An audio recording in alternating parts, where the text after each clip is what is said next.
Good evening and assalamu alaikum to everyone.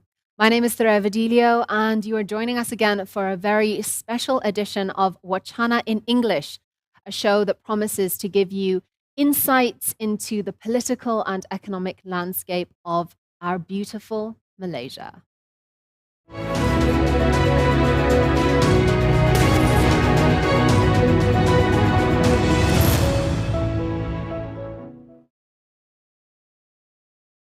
So today we are going to be discussing the National Budget 2022, and this is a very important announcement that's going to be happening on Friday, tomorrow.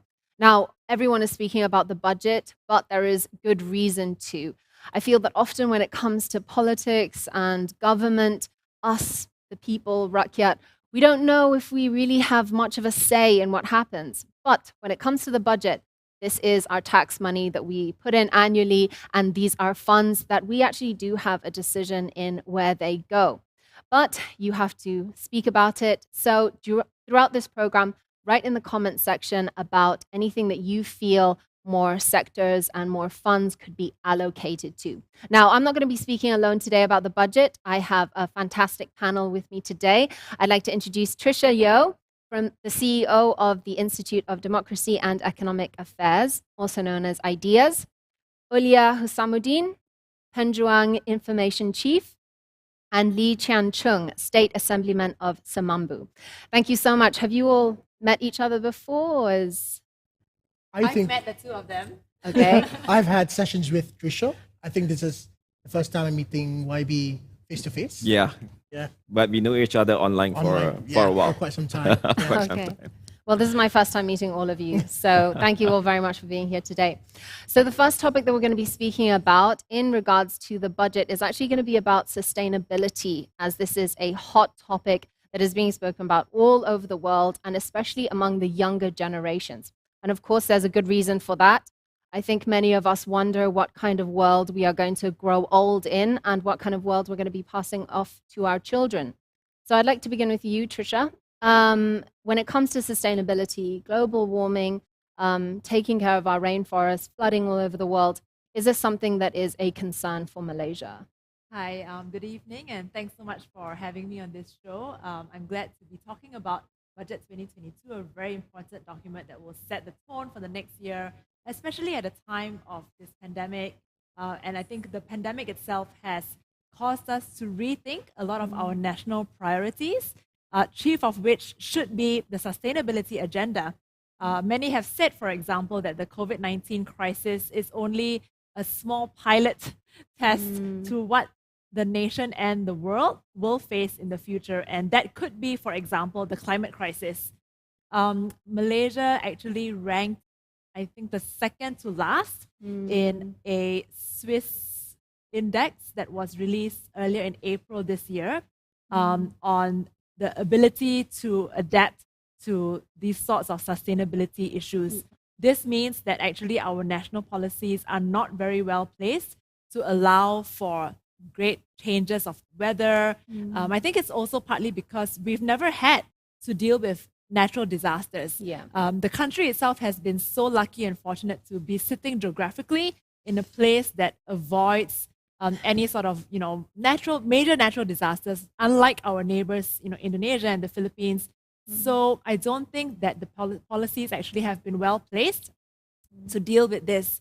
Another example would be the fact that there was a MESTEC report that showed that I think out of 194 river basins in the country, 140 of them in Malaysia are prone to flood crisis, which means that managing these in times of drastic changes in weather, and we know that if the climate crisis brings us to even a slight change of temperature, this means there will be changes to the weather, to droughts, and so on. So are we well placed to manage this? Probably not. But it's a good thing that, for example, the 12 Malaysia Plan does address some of these things. However, it will take a long time for us to really move policies, systems, institutions, basic facilities, for example, to accommodate that. Well, I mean, maybe climate change isn't that big, but we still have things like pollution. I mean, I remember when I first moved to Malaysia, I was amazed at the haze. because I'd never experienced something like that before, driving on the roads and barely being able to see 2 meters in front of myself. Yet it just kept happening every single year. And this is, one aspect that we actually can have a conversation about and contribute to. So earlier, I'd like to ask you, I mean, in terms of things like pollution, what can we do more to help? Yes. Thank you so much, Zora, for having me. I think it's an honor. I think this is the second addition to your Wacana Sinar. I think Sinar is starting an English discourse platform right now, and yes, that's good. We are. I'm really keen to see how far the reach goes out, Thank right? you. And I hope you guys all the best. Yeah, so when we're talking about sustainability, when we're talking about environment, we're talking about pollution, there are a lot of things that we have to consider into. And I think what Trisha said is something that is really important for us to reflect on what the government has been doing, or what are the policies the government has done to ensure that that does not happen, right? And we know that it's not enough. We know that it's not moving forward. We know that we need a lot of time to do this. So there are many different steps that we can take. There are many different investments or many different sectors that we can start looking into upon. Like what, for example, right? Malaysia should by now, I know that they are already kickstarting it, but we need to know where the direction is going. Malaysia needs to ensure that we now have a proper research or a proper mechanism on EVs, for example, electronic cars or electronic vehicles, which would help our carbon emission to lower down. And we don't know how far it has been going. I know that some parts in Mari, the Malaysian automotive and robotics industries, I think they're working on that. But we want to know when will this be ready? Other countries, some countries are already putting laws. For example, no more cars after 20 years of age. So cars which are older, which has a very bad carbon emissions, are no longer able to be on the roads. You can't buy road tax. You can't even own them in some countries, right? But they have an alternative to this. They have EVs, for example. They make sure that the infrastructure for EVs, or for example, if I choose to buy an electric car in Malaysia right now, because I want to be a responsible Malaysian to ensure that carbon emission is at the lowest, but where do I charge my car? Yeah. Only some places have it, especially in more dense or more urban areas. But if I'm living somewhere in Kedah, if I'm living somewhere in Pokok Sina, for example, it's not going to be viable for me to own an electric vehicle. So Malaysia needs to think on how are we going to change, or how are we going to move forward in this type of industries. This also includes on how or what are we going to do with a better plan for renewable energy, for alternative energy. I met this young entrepreneur who's doing an excellent job where he's converting waste from restaurants, all waste, into biofuels. Yeah. So these are industries which we need to help, where the government has to give incentives, or the government have to help make sure that these type of efforts are actually put on forward. I think you, Viresh Sinha,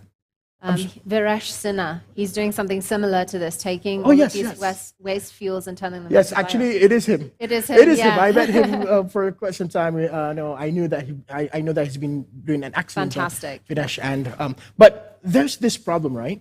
Whether or not the issue of sustainability or environmental care should be the main focus of budget 2022. So this is where we need to find a middle ground. Well, it's important, right? It is if important. we don't make the steps now. Yes, so it is important. However, whatever steps that we're taking within the budget 2022 needs to also address the issue of the livelihood of the people, also the economy that we're facing right now. So if we're planning for another development project in budget 2022, it has to be a much more green development. It has to be a much more sustainable development. No more 54 stories buildings somewhere in KL where you don't even have enough people to go in and rent or to go in and live, which causes higher temperatures within the cities. So we need to properly plan our urban planning. We need to have a proper plan on our urban planning, our township. So if there's any other development programs in budget 2022, it needs to also answer environmental issues.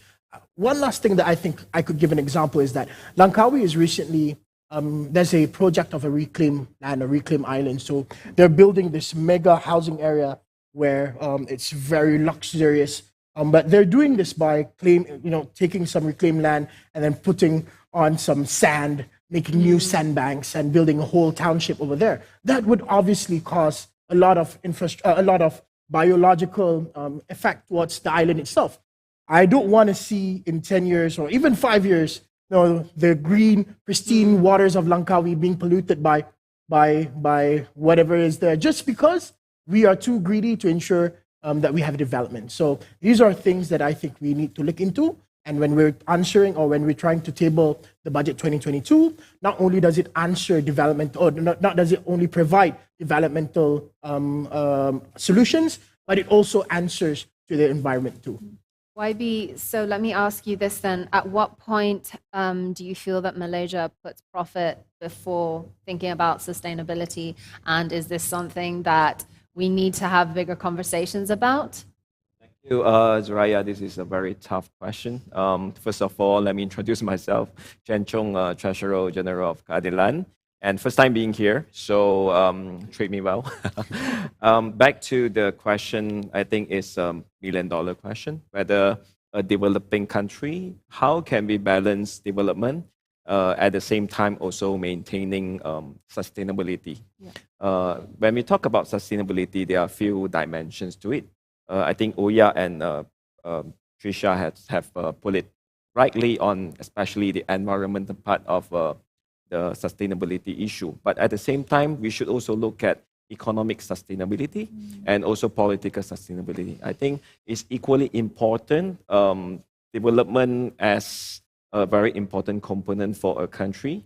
While we are looking into how can we develop a country, we must also make sure that we are always at the forefront of technological breakthrough, like green economy, like clean energy, and so on. But at the same time, we must also make sure the people can also retain or improve their living quality. I think this is a very tough balance that I think is easier for a developed country to attain than developing country like Malaysia. Yeah. Well, I've seen steps being taken. I mean, I was driving around Malaysia and everything opened up a little bit, and I have seen solar panels coming in certain places. I mean, very modest developments, but still it's something. Are we looking at alternative energies to bring in? Yeah, I think the government has indeed put in some good efforts in encouraging solar panel or photovoltaic usage in this country. I think the industry is also growing. The average cost is dropping. So it's I'm seeing like more future of using this kind of energy. But it's only a small part of the whole energy change. And as Uya put it rightly, that when you talk about sustainability, especially on the environmental side, it's important to break down and also relocate from a very bottom-up approach. First of all, we must look at the land use pattern. The land use planning must change. Yeah? We cannot afford to put our lands into unproductive and also polluting use. Secondly, the energy planning must also change. So we need to have a better grid to cater for the renewable energy. But at the same time, we need to have solutions to electrify our manufacturing plant, to electrify our cars, like EV is being one of the solutions, and also how to electrify our buildings. I do agree that we might not need to build more high-rise building, but at the same time, we must also strive a balance between more land use and also whether a high-density building is actually good for people to live and work nearby. But at the same time, the building must be smart enough to not emitting too much of CO2 and also other polluting elements. Well, you've all brought up electronic vehicles. I'm going to pass this over to you now, Trisha. But when it comes to the development of electronic vehicles, I mean, we look at our neighbor China, very nearby, and they are really setting the stage for what the future of EVs are. Should we be looking to them for some inspiration and for actually maybe creating a better industry here? I'd like to respond a little bit to some of the comments from my panelists first before I get to your question. So on the issue of energy, actually we've published a couple of papers on energy transition. And in fact, we were part of this technical committee that was supposed to have launched a national energy policy this year. But we didn't see that happening. And one of the key components of this national energy policy is the entire study, which can be very technical and it can be contentious as well, the debate over the energy transition. So right now, Malaysia is too highly dependent on coal. So we import coal, cheap coal, right? And cheap coal is one of the reasons. It's the worst. It's a dirty fuel. And the discussion right now is to move away from coal into sort of like a gas, a larger gas percentage of the energy mix. However, that's also not a long-term solution. And I think, environmentalists will critique gas for also saying that that's not the same as, of course, the ultimate goal is to move towards renewables. But having a clear plan, having a clear strategy and policy to move us away from coal towards gas and then eventually to renewables. But I think the other question that we really need to put on the table is the pricing aspect. So does the public and are the government's institutions prepared to have this national conversation with companies, with the corporate sector, with the consumers as well, as to are we willing to pay for renewables? And if you don't, you're charging the future generations.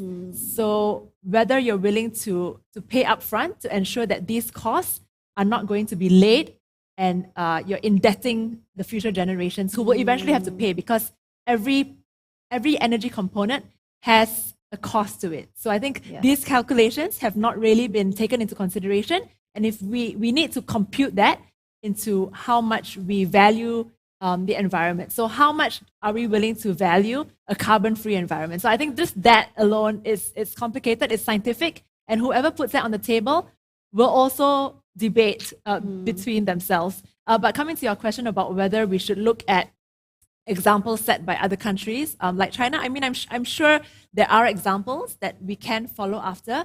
But the other thing I wanted to say is that while we try to take on these policies of electric vehicles and the development of these new technologies, the regulatory environment, so the laws and the regulation that we set need to be able to catch up with the new environment. And things are happening so rapidly. Sometimes the laws and the legal environment, the regulatory environment doesn't catch up rapidly enough. Just like how it took so long for the Malaysian government to catch up on to things that were related to the digital space. Yeah. Well, I mean, the big question is, right, how much does our future cost and what price are we willing to pay to ensure that we have a bright future ahead? Well, we're going to take a quick short break from speaking about sustainability, and we'll be back again speaking about Budget 2022 and speaking a little bit about what the word endemic means and if the SOPs that are being implemented are being fair to everyone. We'll be back after the break.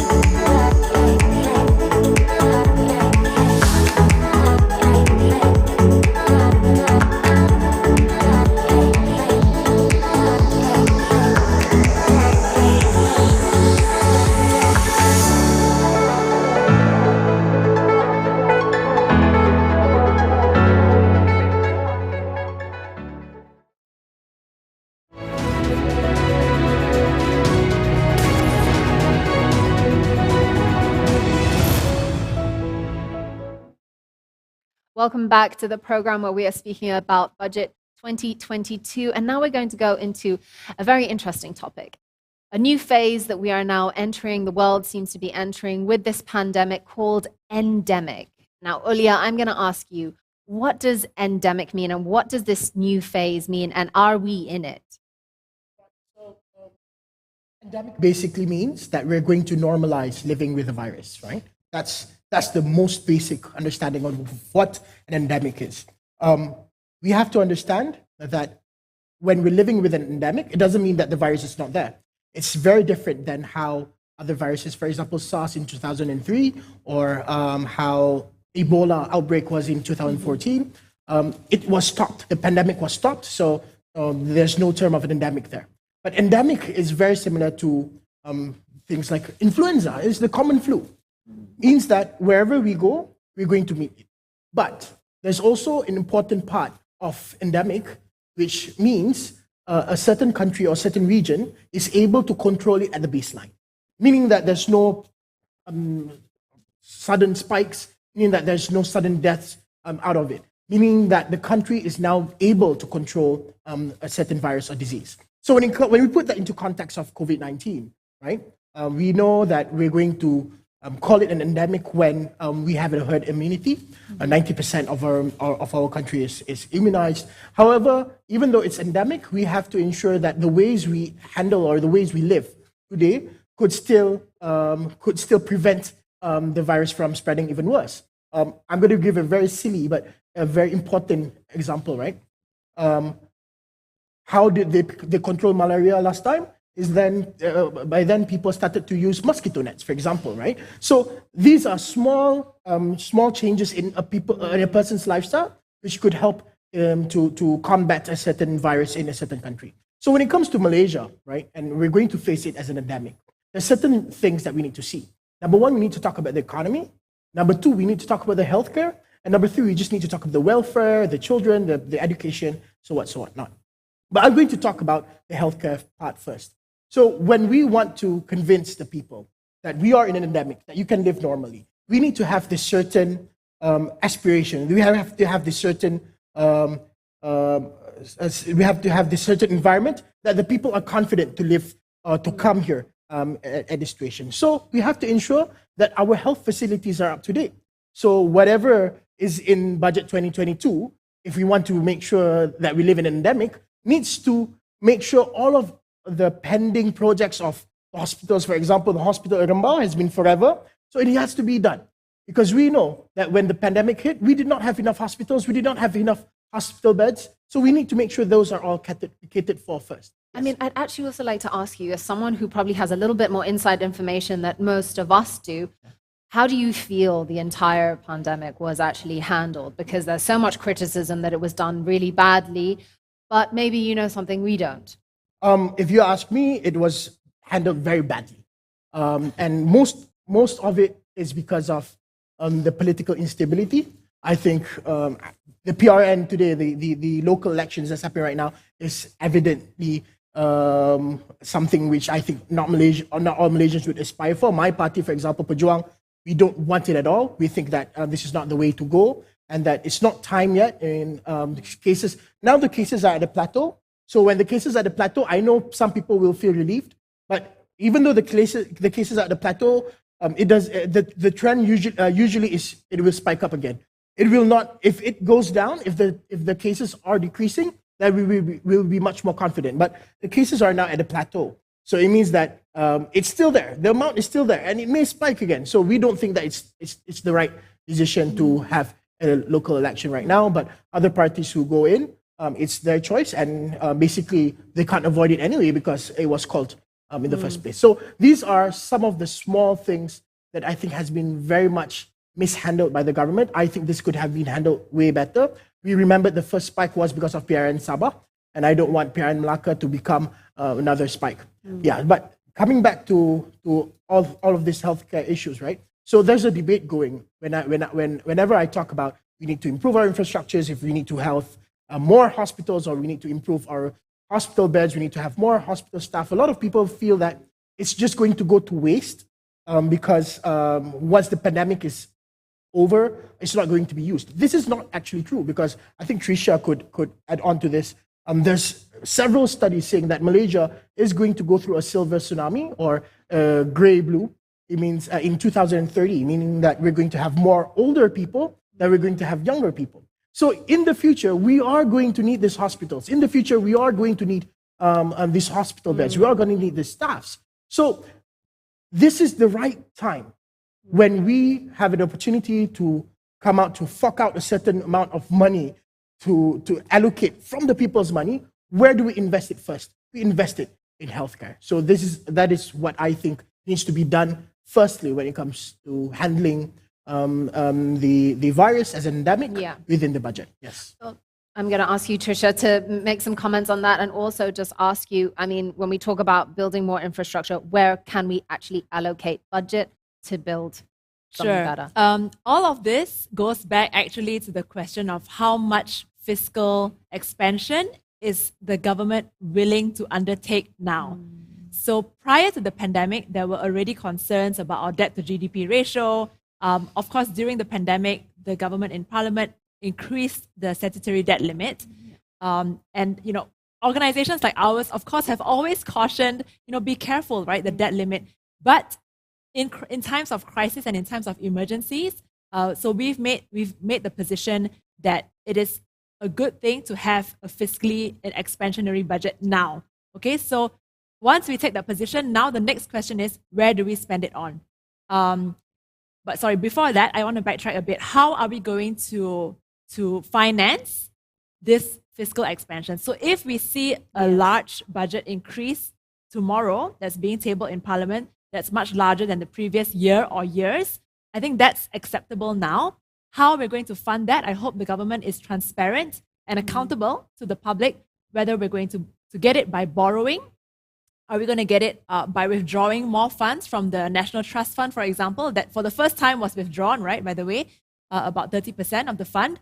Or are we going to tax more of the Malaysians? So that's a tricky one. And if there's a tax, what kind of taxes are we willing to undertake? But is it fair? And is it fair after this exactly? pandemic? Okay, but wait. But going into the expenditure part, okay, so this links back to your question about the endemic. So spending, I completely agree, public health care needs to be there.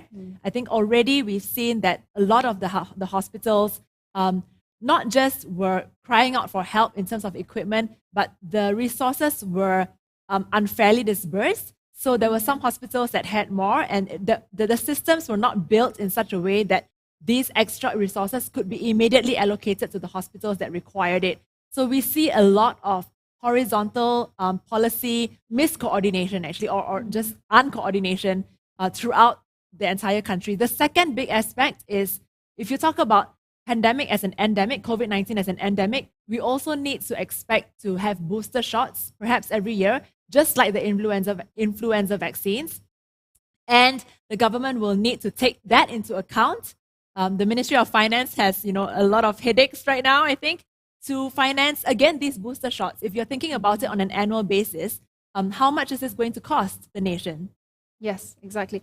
YB, I'd actually like to get to you because as we were speaking about the debt, I mean, we've almost hit 1 trillion now, and this is definitely something people are concerned about. Okay. People are worried about new taxes coming in after a very difficult 2 years. Maybe you know a little bit more than us about what perhaps we might be seeing over the next couple of years. Actually, no one will be able to visualize when the figures balloon like above 1 billion, and we are talking about trillions of debts nowadays. However, I do agree with Tricia that in time of crisis, we need to fork out more. We need an expansionary budget. Just that back to the question of sustainability. So how can we put in the elements of build back better so that we can, while spending, but we are also investing for the future? So we are talking about the hospital capacity or more fundamentally healthcare reform. I think it requires a total revamp and rethink on how should we plan and also how should we design our healthcare system. The previous model, to me, is unsustainable. I mean, people are not really getting what they are needed. And in time of crisis and COVID, we are seeing a lot of people are not getting the right treatment at the right time. Personally, we did contribute a lot of items in equipments to the hospital, and to our surprise and shocking fact is that many hospitals are also in dire need of equipments or even PPEs at the beginning. So right from procurement and also the allocation of medical resources and also its personnel, I think a lot of things are in a big trouble. So we need to really think and also plan for it. I think Kyrie has still having, a very critical time in handling vaccination, booster shots and all that. But I think in medium to long term, we need to really put things on the table on how should we reform our healthcare system. When it comes to Malaysia, we seem to always have a lot of plans and big aspirations and things that we want to do, yet many a time they don't get executed. Now, is this just a matter of things like sustainability, things like our healthcare system not being a priority, and that's why it gets pushed back? Or is it just that we have too much bureaucracy and not enough communication within our leaders? I think it all goes back to the right policy and with the right implementation. At the same time, we need the right monitoring mechanism too. Very often, if we look at our budgets and the annual reports, economic reports that have been presented, the monitoring is very poor. We do not know the money we spend, whether it's value for money or whether there is really delivering the right, prescription to the targeted audience. I think while talking, I'm also suggesting that probably perhaps we need better micromanagement with more management people that are good in implementation and not just people sitting in the aircon room designing macro grand policy, but without the right group of people that understands it and be able to interpret that into action. Yeah. I'm going to ask you now. When it comes to monitoring things like funds, of course, there's a lot of leakage that happens. Yeah. In what ways can we? I mean, they've said that this budget, we're actually going to be more transparent about it, right? So are there ways that are being set in place already to monitor that these funds go to where we want them to go? So that's a very interesting question. I think those who know me would know that I'm an advocate for transparency laws, for FOIA acts, and for laws that the government is accountable to us as the rakyat. However, I think in the current situation, we can't achieve those within the budget, right? But there should be proper enforcement, and I really hope that proper monitoring. The Auditor General have to make sure they make proper reports, no hanky-panky, no corruptions involved, and I think those are what we're afraid of. I think another way to make it efficient is also to look back or how to efficiently manage the funds that we use. I'm going to give you an example, right? I think it is said outright by YB Nurul Izzah just recently in the Parliament. We have to redefine what the line or the classes of our people are today. If it was B40 last time and then M40 and T20, now we have to accept the fact that there's no longer a B40, there's a B60, and that a lot of the M40s have fallen down into that group. But why is this important? Why is it important for us to redefine? Why is it important for us to properly find proper ways to do this? Because this is how we're going to manage the distribution of aids properly. No longer those who don't deserve it get it. Because we know last time it has been managed so poorly, and another reason of this is because they also don't have a proper data integration amongst ministries and amongst the different agencies. So what happens is that the aids are then given to those who don't even need them. Some people, to be fair, last time the Prime Minister's wife still got BRIM, for example, right? I think Rosma still got BRIM, and we know that she should not get BRIM, but it's because of the system, it's because of the data integration, and it's because we do not properly refurbish the way how we define the rakyat situation on the ground. Do you think that with seeing younger people coming into politics, there are more people monitoring these things and they're coming in with a bigger air of watching what's going on? I think that Malaysians generally right now are more politically aware, and I think that's a good thing. We remember how in the previous budget they promised us laptops, but still it was not given there, and no, the youths made hell out of it, and I think that's a good thing. And I think social media plays a very important role, and I think politicians and the government, I mean, speaking as I'm a politician too, we are answerable to the people, and the people have every right to question us on whatever we do, whatever we manage, because it's their funds. I have to keep on reminding, because usually in the Malay discussion, on the Malay discourse, right, we use the term duit kerajaan ataupun the government's money, but it's not the government's money. Exactly. In English, we always say it's the taxpayers' money. It's Exactly. the taxpayers' money. We have to make them remember that whatever they're spending, whatever we're promising, comes from your pockets, and we are just managing it for you. So that's something that we need to remind everyone. Exactly, that is so well said. And this is exactly why, if you have ideas and you have comments and you feel that your funds need to be put into an aspect or a sector that maybe we just haven't spoken about yet, write it in the comments, because believe me, people are watching and people are reading and people are listening. We're going to go to a quick break. And after that, I would like to go a little bit deeper into our economics and understanding if this political turmoil that we are seeing is affecting our economic growth. We'll be back after the break.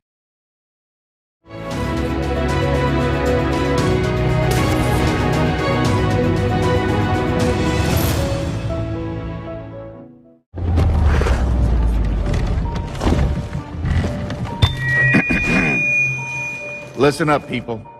You're headed for a climate disaster. And yet every year, governments spend hundreds of billions of public funds on fossil fuel subsidies. Imagine if we had spent hundreds of billions per year subsidizing giant meteors. That's what you're doing right now. Around the world, people are living in poverty. Don't you think helping them would make more sense than, I don't know, paying for the demise of your entire species? You've got a huge opportunity right now as you rebuild your economies and bounce back from this pandemic. So here's my wild idea. Don't choose extinction. Save your species before it's too late. It's time for you humans to stop making excuses and start making changes. Thank you.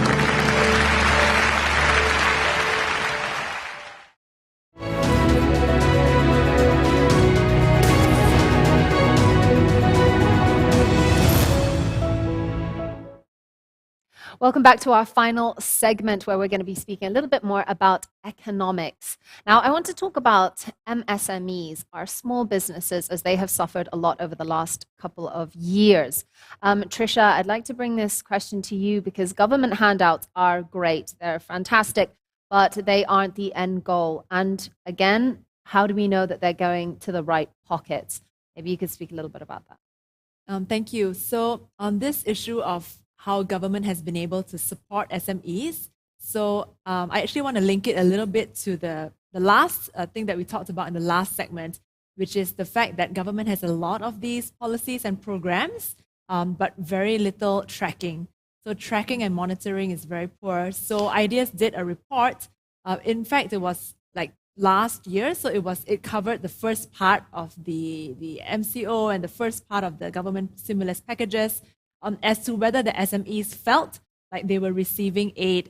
And the findings that we got, and we interviewed a lot of different private sector on the ground, was that most of them, they perhaps knew about the programs, but it was very difficult for them to access them because of certain hurdles that they would need to apply. And they felt that even through the application, it was not always necessarily easy to get the information.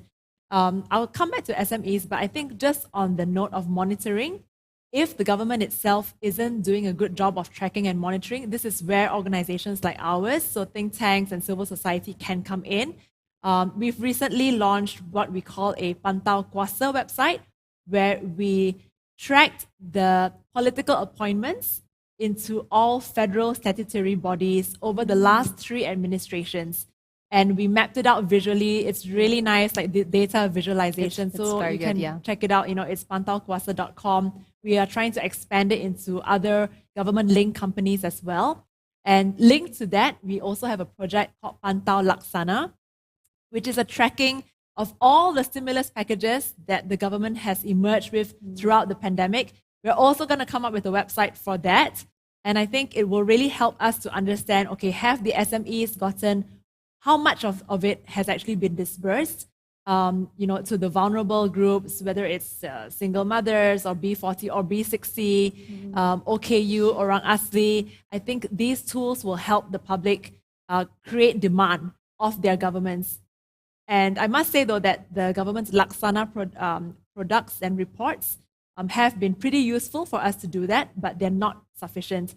So on the SME point, yes, this aid would be helpful in the short term, But I think if you want to really talk about long-term competitiveness and the environment that allows them to flourish, there's a lot more that we need to talk about in terms of the structural economic flaws that already pre-existed before the pandemic. And here's where you talk about the government's role in the economy, where the GLCs are actually crowding out the private sector. Again, going to the regulatory burden on SMEs. Does it take them too long to do these, processing applications and so on? And why are many companies that are born in Malaysia choosing, for example, to go to Singapore to list themselves? So I think there are some key questions that we need to ask and some hard questions as well.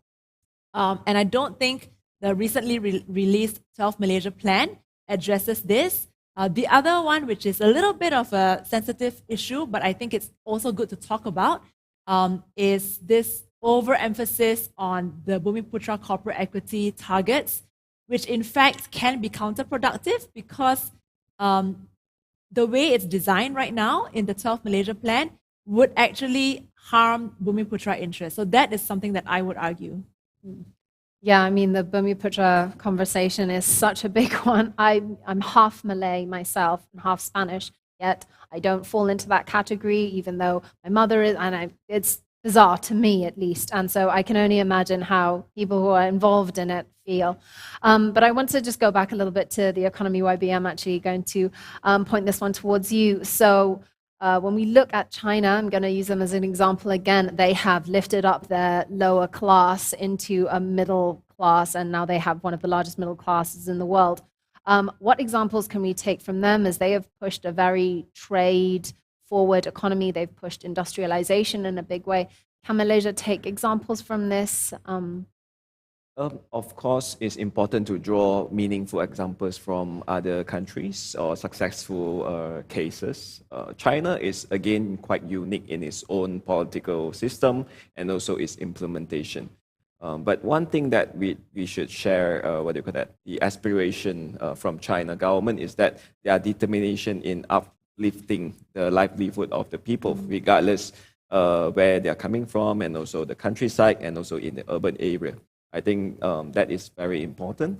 But back to Malaysian context, again, it's very different because we used to have a very high growth era in the 80s and 90s where indeed hundreds of thousands of people actually have escaped poverty at that time. But the problem now is that we are facing the so-called middle income trap, where the entrenched, gap between the industry needs and also the graduates' employment opportunities are persistently there and also widening. So they are pushing a lot of people into underemployment and also unemployed people. So they are switching to other lower pay jobs. And at the same time, we do not have enough industry to maintain our competitiveness. So we are going into the industrialization for a while.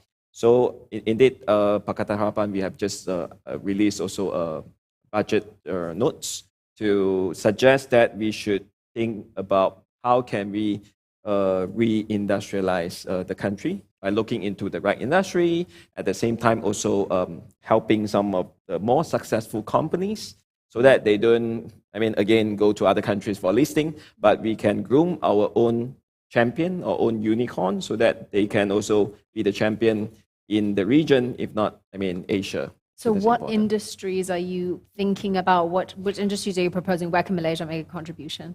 It requires a very, on hindsight, let's just screen through the successful companies in Bursa Malaysia. I think from there we will be able to identify the right industries and also the right companies that how can we utilize our policy and also our export promotion to make sure they can become more competitive in the future. At the same time, drawing more lessons for more developed country. There are opportunities also for offshoring, so that they are moving some of their industry to other countries. We are looking into also trade diversion between, China and US. They're having trade war. Can we really benefit from it? So it's a very long topic, but to cut it short is that we should, again, be confident. I think Malaysia, if we have to set the right tone, create a conducive environment, I think not just we can address the problem of unemployment, the problem of poverty, but we can also kickstart or restart, the high growth, in terms of our economic growth. I mean, earlier, our industry in Malaysia, we don't really have that many booming industries, which actually means that we have the advantage of being able to step into many different industries just as long as we put our focus there. When it comes to things like digitization, technology, these are all things that are incredible new aspects that are coming in now in the 21st century. Can Malaysia take more of a step forward in moving into things like technology, digitization? Thank you. So, obviously, that is a very important aspect to look on. I think digitization has been spoken by various other countries too, and Malaysia is a bit late. We just announced our sandbox, I think, last year, and we don't even have our own unicorn yet. When Indonesia or even Vietnam or Singapore has it already, so it's going to take some time for Malaysia to do that, right? But again, when we're talking about what is Malaysia going to do, we can suggest a lot of things. We can suggest a lot of, should I say, allocations towards a certain industry. But how is our economy doing today? I think we have to reprioritize what we need to do first with the remaining money that we have. So we have to look into what industries we want to put into or what other problems we need to solve first. So I'm going to give you a very simple example, right? We need to properly solve issues of unemployment. So we know that because of COVID-19, unemployment has been very bad in Malaysia. It's even worsened. And how do we improve this, right? So in this budget, in the coming budget 2022, the government is to properly think or craft out policies. For example, they could come out with a rehiring incentive for those who lost their work during the pandemic. So companies who rehire workers who lost their jobs will get a certain incentive. These are where I think we should focus our budgets right now before we even talk about the other industries first. We need to solve pertinent issues first. And for example, I think it's also about time right now, because we are having problems with money, that the government announces a proper windfall tax towards industries or towards different sectors which has gained so much during the pandemic. We know there are certain sectors which has gained multiple amounts from what they normally earn, and there are sectors which has suffered a huge loss. So I think it's also about time for us to, before we even talk about other investments, how do we safely, responsibly spend our money by getting and doing all this taxation? I want to ask both of you this question now. So when it comes to job creation and hiring people, there is that way of giving people a source of wealth and income. But what about the push for business owners, entrepreneurship, and actually creating industrialization by empowering people to go more into entrepreneurship? Is this not something that the government should look more into? And is this not a huge opportunity for us, especially now, to actually, instead of providing jobs, providing more entrepreneurs? I'll let you take it first.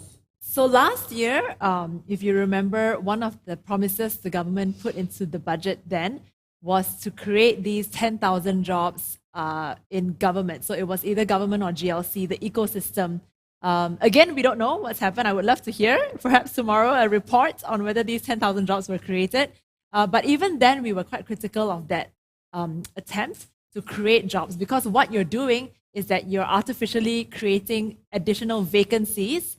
For what? Like, what are these 10,000 people actually going to do? Does it mean that suddenly you'll have a lot more productivity from the GLCs, for example? Will the government become much more efficient? So that can be very artificial. You're creating an artificial economy. Much, much better, as you say, to ensure that there is a flourishing, creative, and innovative environment for entrepreneurs to come in and decide that Malaysia is the place that they want to be. This is how investors work. They come to countries where they see that there's potential growth. We have the talent. Malaysians are absolutely talented. You know, we have the privilege of good language. Most of our Malaysians can Bilingual. are bilingual. Our numeracy literacy rate is actually very high. So all we need to do is just get that extra oomph that perhaps you can take examples from pockets of other cities around the world. What did Silicon Valley do? I mean, I know that Malaysia tried to do that. Cyberjaya was an attempt at modeling after Silicon Valley, but it failed for other reasons. But the point is that, are we creating that environment that naturally will attract skilled and talented people here, easy to set up businesses, make use of our talents, the infrastructure is there. We need political stability. I know that's another big topic that we can spend hours to talk about, but we also need a rules-based, predictable environment that investors know they can trust the institutions. When they invest, policies will not change over the next 2 years. This will be the policy, and they know how to adapt to the environment. So that environment, how do we create that? We don't have to look very far. Well, it's attracting investors, but also cultivating our own minds here. Like you said, we've got fantastic brains in this country. It's just a matter of giving them the infrastructure to be able to flourish. You can take. Even talk about the infrastructure, right? I'd like to point out what Trisha said just now about the environment. So Trisha has been putting an emphasis on how we should be creating an environment where businesses are easy to start or businesses are easy to flourish. And this is an ecosystem by itself. So after the COVID, after the pandemic, right, the government has to ensure that the people are confident enough that there's not going to be another lockdown, for example. There's not going to be another phase where businesses have to shut down. So if we can instill this confidence in the people, then only will all of this help that we're giving through whatever aids we're planning will actually be able to work. Then only will companies who want to expand will want to expand, because right now they don't want to expand because they said, is it already stable enough for us to expand, or are we going to go through another lockdown? Are we going to have to lay off another group of our workers, of our employees? So that is why I think that when we want to talk about this, it's a very systemic issue. It's something that we need to talk about in a holistic view. Each of the sectors have to be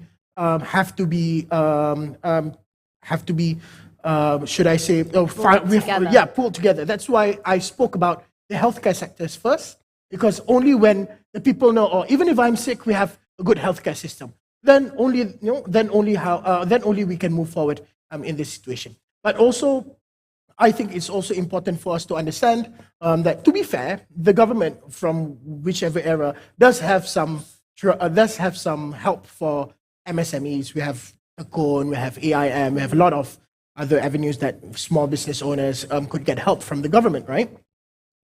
And I think one of the ways that the government thinks is the way forward right now, it's very controversial, it's very debatable, is of course the RCEP and the CPTPP. I see it in two ways. I see there's a pro to it, there's also a cons to it. So the pros to this agreement is that we're going to have MNCs coming in, multinational corporations coming in. We're going to have a bigger market. Malaysians can now expand their businesses outside, or big companies, big MNCs coming in Malaysia will now have to choose to take our production. So there's going to be open up more possibilities for employment, or it's going to help our companies here, which can help supply whatever their supply chain is. So there's a whole lot of, potential when it comes to this, right? But there's also cons to it, where we need to talk about whether or not Malaysia will be competitive enough to go against other countries. For example, if a big MNC wants to establish or wants to expand to our region, why would they choose Malaysia versus Indonesia, for example, right? When Indonesia has a bigger workforce, a cheaper labor force. So these are things that we need to think about. And we also need to address that when these MNCs come in, or when we sign this agreement, then we're going to talk about the regulative powers from our government. So whatever help that we're planning for the SMEs inside, reciprocated. Yes. So because now we have to follow whatever laws we have agreed in our agreement, right? And this has, for example, there's a similar issue in Pakistan, where Pakistan signed a similar agreement, and they formed up a regulation to help the SMEs because they saw that their local companies, their SMEs, could not compete with the MNCs coming in. But because of this, they are deemed to go against the agreement, and they were actually sued by the members who signed the agreement. So these are the things that we need to talk about. These are the discourses that we need to have, and I know it's possibly going to open up our market better, and it's going to help the SMEs. But we also need to talk about the backlash of it. As long as it's regulated. Yes. Because all of these trade agreements, they do help big business, but if they are not monitored, they take away the jobs from the smaller businesses. So yes, it is a double-edged sword, but again, it's about regulation. And I mean, we've been speaking about monitoring, we've been speaking about regulation, and I'd just like to know, is it a lack of manpower in the government? Is it that actually more of the rakyat should be getting involved in politics and, lending a helping hand to contributing to the government of our country? What needs to be done? I think it is a good reset in terms of how we understand the way how government works, and at the same time, how can we participate? When we talk about joining politics or participating in politics, doesn't mean that you must join a political party. Of course, we welcome that, but at the same time, it's important also to be part of a political process.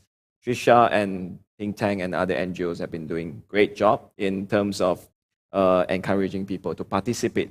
So first step is actually to understand what happens and how that could affect you.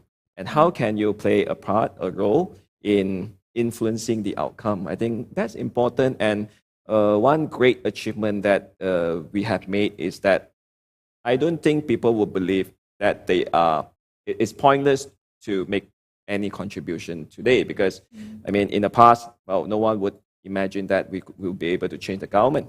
But today, I mean, it has been changing in so many times in the past few years. So if the people's power did manage to change the government, I think they are also equally powerful in terms of influencing the outcome, engagement, also educating people, giving awareness on the ESG issues, sustainability and all that. So do you actually see that the rakyat is getting more involved politically yourself? Well, on one hand, they are fatigued, right? People are tired with all the, messiness in politics. But I must also say that democratization means messy. So it is a messy process. But at the same time, how can you organize and also rebuild a better, smarter institutions, political institutions, so that it's more resilient? Like, regardless of whatever change you have, the policy is there, the long-term, short-term, and medium-term goals is there, so that the investors, and also the people that are, the rakyat, have a direction and have confidence to continue to invest, continue to stay, and continue to contribute to this country. I think that's one. And talking about the SMEs, if I may add, because it's an issue that's very close to my heart, we have also formed an SME unit, under our party, that we are engaging with a lot of SME and associations so that we can continue to empower them. And it's interesting that when we announce the award, it's called Usahawan Keadilan. So everyone will be announcing the winner of this entrepreneur award. Most of the applicants, actually, they're women. So do not ignore the fact that it's actually also a gender agenda, that we continue to encourage and nurture the SMEs, that sector. I think it's important also in terms of job creation and startup, digitization, and also encouraging them. These companies will not grow into unicorn overnight, right? So they need time to grow, their babies, and take care of them, so that the more successful one, under a very competitive environment, they can continue to grow. Over the course of the last 2 years, throughout this pandemic, I've seen such amazing initiatives taken by people to start little businesses, whether it's baking in your home or just sewing and doing small things. And the fact that you say that it's women as well is... The recent winner is actually a young woman running bakery in Kuala Kangsar.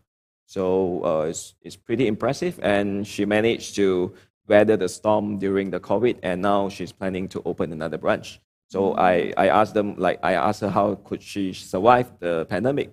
It's all about online, digitization, and also how she continued to promote her business using new channels. I mean, it's fantastic that you have these kind of interactions with MSMEs, because this is where we really find out what business owners are feeling. Well, we're going to come to a close quite soon, but before we finish, I really want to ask each one of you, when it comes to the outlook of Malaysia, we live really in such an amazing country. If you've never been here, you need to come and visit Malaysia. It is incredible. But we have so much potential. And what needs to be done in order for us to make that bright future that we see for Malaysia happen over the next few months, over the next few years, even the policies that are going to happen and come out tomorrow? What do you hope happens to be able to see this bright future? I'm going to start with you, Trisha. All right. Well, thank you. I actually want to take a slightly different approach to, what maybe my colleague here has said earlier about the risks of RCEP and CPTPP. I honestly believe that if we want to see Malaysia project itself forward, it has to make some bold moves and some bold decisions. We are already on the way to ratifying RCEP. The Prime Minister said this at the ASEAN Summit 2 days ago. I know that the government also plans to eventually ratify CPTPP. I know that there's a lot of controversy over it. However, I do think that we are well placed.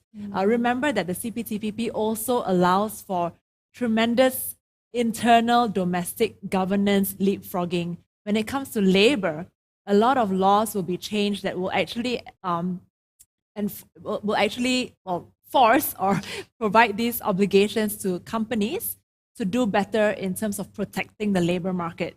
That should only be a good thing, especially as ESG grows globally, and you already see how internationally some of the Malaysian companies have been put in the spotlight, right? The rubber gloves and the palm oil industries.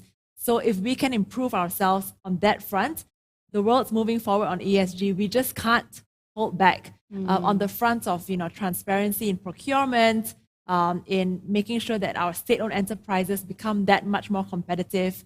And if there are risks to the SMEs, I think the government should also be transparent about it. So the government should say, okay, this is what the cost-benefit analysis has shown us.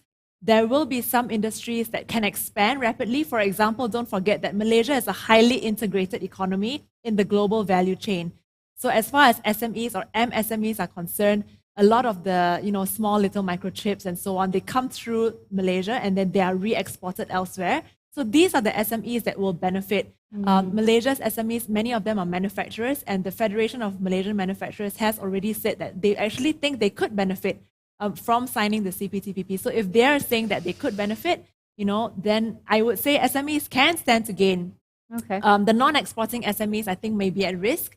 And then that's where the government needs to come and say, okay, what are we going to do for this particular sector of SMEs? How are we going to retrain you?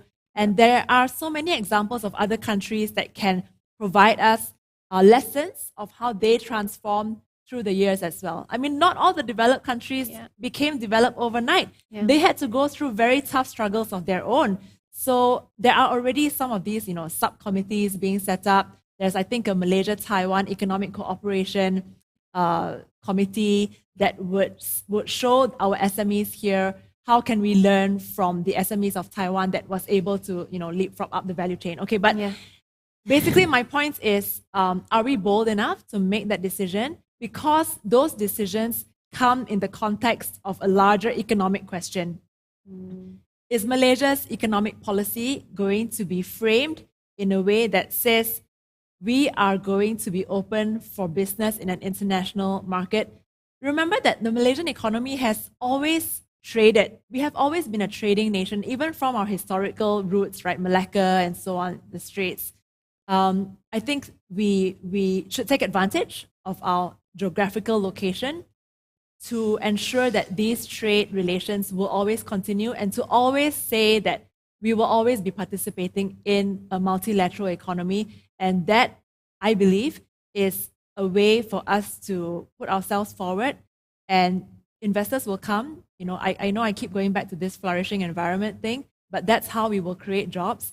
People will come. We also have to make it easier for for example, maybe expat spouses to be able to work here. I think there are a lot of problems when it comes to expat spouses and even the children and so on.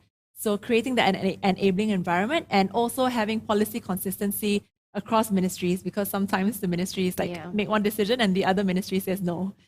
So there I we totally go. agree with what you say. I mean, we need to be more bold. And I mean, what you said at the end about that we have always been a trading nation, and that is something that we need to push more. I'm going to pass this question on to you again. The bright future that we all wish to see of Malaysia, what steps need to be taken over the next couple of days, months, years to ensure it? For me, there are two things that we have to look into. I think what Trisha said is important, but I think the point that I was trying to make was that we need to be transparent, and Trisha pointed that out. So for me, if the country wants to move forward, we need to be more transparent and more accountable to the people. That is the basis of democracy, right? From every aspect, whatever policies the government is doing, whatever expenditure, even to public amenities. For example, even if a student goes to a university, he should know how much the university spends from the fees that he pay. These are the key aspect to a developing nation. When a country is transparent enough, it blocks or it stops room for corruption to happen. And we all know that corruption is the biggest issue that Malaysia is facing. So the only way to combat corruption is through transparency and accountability. So that is the first part that I think if we want to prosper in the future, we need to stop corruption. And how do we stop it? Through transparency and accountability. If we need to make laws, we need to make laws. If it's just a moral understanding that we have is a moral obligation, then we have to go through with that obligation. Secondly, I think is not to lose hope. I think it's very important for me to say this because whatever happened in Malaysia for the past year has made us, especially the youths, more frustrated with our country. I think a lot of people have lost their way. They think that there's no more future in Malaysia. People are talking about moving abroad. I mean, we're going to lose more if we keep on losing hope. So I think for the youth especially, never lose hope and please participate in the democracy that's coming out. Never stop from coming out to show your votes, to choose who you want to choose. If you disagree with a state assemblyman or a parliamentarian, go vote them out. Because in the end of the day, if you don't do anything, and if you take the neutral way out, or if you take if you don't want to be involved with whatever is happening, you're just going to give more room for the bad guys to come in, right? So it's time for us to think or carry out with our obligation. Don't forget that there is always hope, and we should move forward, and we should come up with a better. I mean, Malaysians deserve a better government. Malaysians deserves a better political scene. I mean, I'm a politician myself, and I think you guys deserve better. Yeah. Wonderful. Well, YB, I'm going to finish with you. Again, some hope for the nation and where you see Malaysia flourishing to and what we can do now and how we can get involved. I share Uya's aspiration and a very motivational calling. I hope my constituents are listening to his speech just now. At the same time, I do agree with Trisha that we need to create conducive environment, not just for the business, but also political environment that is healthy, that is participative, that is giving hope or alluring that people are interested to be part of the process. And at the same time, talking about expats, talking about Malaysia, my second home, the openness, I think, is the underlying value of how can we continue to attract and retain talents, and at the same time continue to make sure Malaysia is a lovable place to live. For more information, actually, we do prepare a budget strategy. So, I mean, I'm just showing the teaser just now, so there are more information in it. But by preparing this, it's also showing that Pakatan Harapan, by signing MOU doesn't mean that we are submissive or we do not, have differing view with the government. what we are hoping is that a more competitive, but at the same time a healthy environment can be created so that we can be more policy driven, at the same time better outcome for the rakyat. So do you see political stability coming to us soon? I hope so. I think it's very important, very crucial, but that is also a task for the leaders in this country. How can they bring the country forward, at the same time also weathering the storm of COVID? So do you think that with these political stabilities that will be coming soon, we will see a flourishing Malaysia come back to us? Stability is not the only component. I must say that we need to build a resilient institution again. I do not see that political constitution is a bad thing, but of course we need to understand the context and how it's happening. But a smart and a good institution should be able to, allow different views, at the same time have a mechanism and a solution to resolve the disputes and different views among the rakyat. And Malaysia being a very diverse country, we are destined to build really a good system. If not, we'll still go back to the old days, right?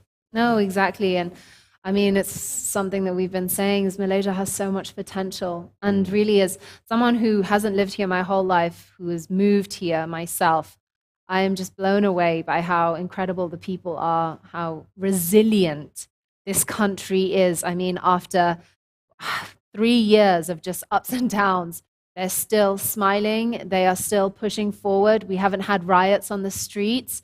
We've had a lot of collaboration, especially among the rakyat. Something that I found absolutely incredible throughout the pandemic was that when people were struggling on the streets, everyone was helping and everyone was getting involved. And that's not something that you see everywhere in the world. So the fact that you get to see it here in this country, you should be very, very thankful.